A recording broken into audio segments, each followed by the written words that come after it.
당신도 이런 경험이 있을 것이다. 새로운 기술이 등장할 때마다 느끼는 그 묘한 감정 말이다. 세상이 완전히 바뀔 것 같다는 두려움과 동시에 이번엔 정말 다를 거야 라는 기대감. 이 두 가지가 뒤섞여 가슴속에서 소용돌이치는 느낌. 우리는 흔히 말한다. 역사는 반복된다고. 하지만 잠깐 멈춰서 생각해보자.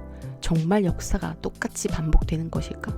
아니면 역사가 아니라 인간의 마음속 패턴이 반복되는 건 아닐까?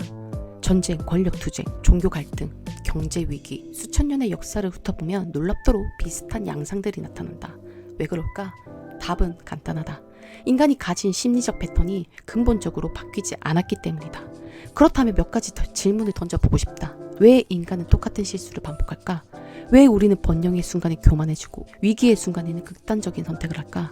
그리고 이 패턴을 안다면 우리는 같은 실수를 피할 수 있을까? 오늘 여러분과 함께 여행할 곳은 바로 그곳이다.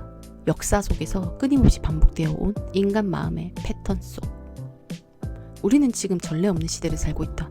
AI가 인간을 대체할 거라는 불안, 기후변화로 인한 절망, 끝없는 정치적 분열, 마치 인류 역사상 가장 복잡하고 어려운 시기를 겪고 있는 것처럼 느껴진다. 하지만 정말 그럴까? 고대 로마의 철학자 세네카는 이렇게 말했다. 모든 새로운 시작은 끝처럼 보인다. 2000년 전에 한 이 말이 왜 지금도 이렇게 가슴에 와닿을까? 사실 역사를 자세히 들여다보면 인간의 마음은 놀랍도록 일관된 패턴을 보여왔다. 같은 두려움, 같은 희망, 같은 실수를 반복하면서도 결국 앞으로 나아가는 신기한 존재. 그게 바로 우리 인간이다. 그렇다면 이 패턴을 이해한다면 어떨까? 혹시 현재의 어려움을 완전히 다른 관점에서 바라볼 수 있지 않을까? 오늘 당신과 함께 발견할 것은 바로 역사적 지혜이다. 우리 조상들이 비슷한 위기와 변화 속에서 어떻게 마음의 평정을 찾았는지, 그리고 그들의 경험이 어떻게 오늘날 우리의 내면적 성장에 도움이 될 수 있는지를 들여다볼 거다. 역사는 단순히 반복되는 게 아니다. 나선형으로 발전한다. 같은 패턴이지만 조금씩 더 높은 차원에서 경험하게 되는 거다. 15세기의 어느 날 구텐베르크가 인쇄기를 발명했다. 당신이라면 어떤 반응을 보였을 것 같나? 드디어 지식이 세상 모든 사람들에게 퍼질 수 있겠구나라고 환호했을까? 아니다. 당시 지식인들의 반응은 정반대였다. 책이 너무 쉽게 만들어지면 사람들이 사고하지 않을 것이다. 가짜 정보가 넘쳐날 것이다. 전통적인 지식 전수 방식이 파괴될 것이다. 잠깐 어디서 많이 들어본 말 아닌가? 맞다. 지금 우리가 AI에 대해 하는 걱정과 똑같다. 19세기 기차가 처음 등장했을 때는 더 기막힌 일이 벌어졌다. 의사들이 진지하게 경고했다. 시속 50km 이상으로 달리면 인간의 몸이 찢어진다고. 전화기가 처음 나왔을 때는 악마의 목소리가 선을 타고 온다며 두려워하는 사람들이 있었다. 지금 생각하면 웃기는 일이었지만 당시 사람들에게는 진짜 공포였다. 흥미로운 점은 이거다. 이런 혁신적 변화가 있을 때마다 인간은 항상 두 가지 마음의 패턴을 보여왔다는 것이다. 첫째는 종말론적 사고다. 이번엔 정말 끝이야. 둘째는 적응력이다. 결국 새로운 도구를 자신만의 방식으로 활용하게 되는 것.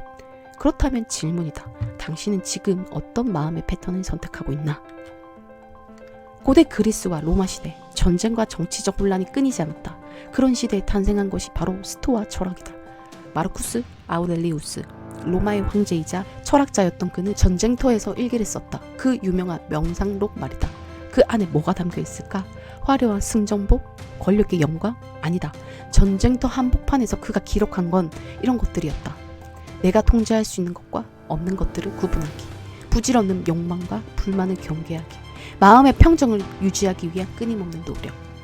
즉, 그는 외부 상황을 바꾸려 쓰는 대신 자신의 마음의 관점을 바꾸는 방법을 찾았다. 전쟁이라는 위기 한복판에서 말이다. 그렇다면 당신은 어떤가? 지금 어떤 마음의 관점을 가지고 있나? 혹시 외부의 상황을 바꾸려고만 하고 있지 않나? 인간은 혼자만 존재하는 게 아니다. 사회 속에서 살아간다. 그리고 집단의 마음도 놀랍도록 비슷한 패턴을 보여왔다. 17세기 네덜란드의 튤립 광풍을 들어봤는가? 믿기 힘들겠지만 튤립 구근 하나의 가격이 집 한 채보다 비쌌던 시대가 있었다. 당시 사람들은 확신했다. 이번엔 다르다. 새로운 시대가 왔다. 역사상 모든 투자 광풍마다 같은 말이 나왔다. 닷컴 버블 때도, 부동산 버블 때도, 암호화폐 광풍 때도. 이번엔 다르다. 그리고 매번 같은 결과를 맞았다. 왜일까? 인간의 욕심과 두려움이라는 기본적 감정은 시대를 초월해서 동일하게 작동했기 때문이다. 하지만 여기서 중요한 게 있다. 이런 패턴을 단순히 부정적으로만 봐서는 안 된다는 거다.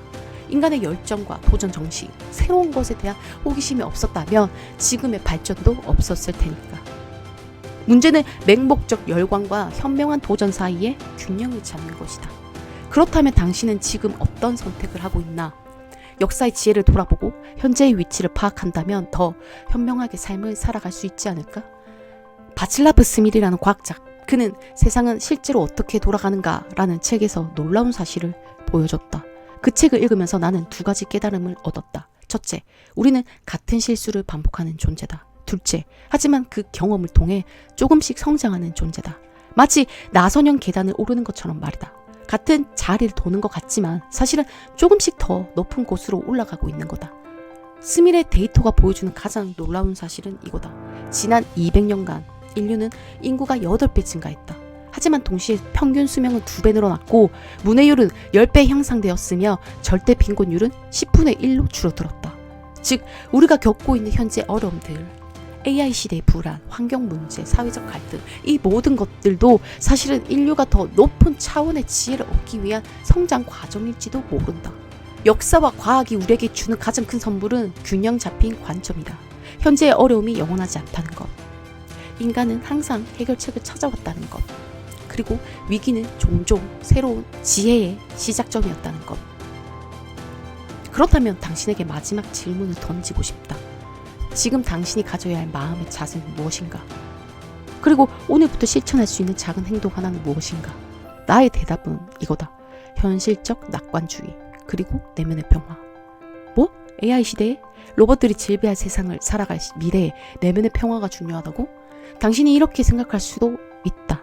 하지만 들어보아라. AI 시대는 불확실성과 변화의 속도가 너무 빠르다. 내 일이 없어질까? 내 아이는 어떤 직업을 가져야 할까?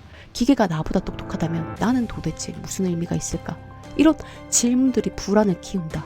여기서 내면의 평화가 중요한 이유가 이거다. 첫째, 변화에 휘둘리지 않고 중심을 잡는 힘을 준다. 둘째, 학습과 성장의 태도를 유지하게 한다. 불안하면 마음이 다치지만 평화로우면 열린다. 셋째, AI와 경쟁이 아닌 협력의 관점으로 세상을 바라보게 한다. 현실적 낙관주의는 이런 거다. AI는 위협일 수 있지만 나는 준비하면 기회로 만들 수 있다 라고 생각할 수 있는 힘. 내면의 평화는 이런 거다. 내 삶의 본질적 가치는 변하지 않는다. 관계, 사랑, 창조, 의미는 여전히 내 몫이다 라고 생각하는 힘.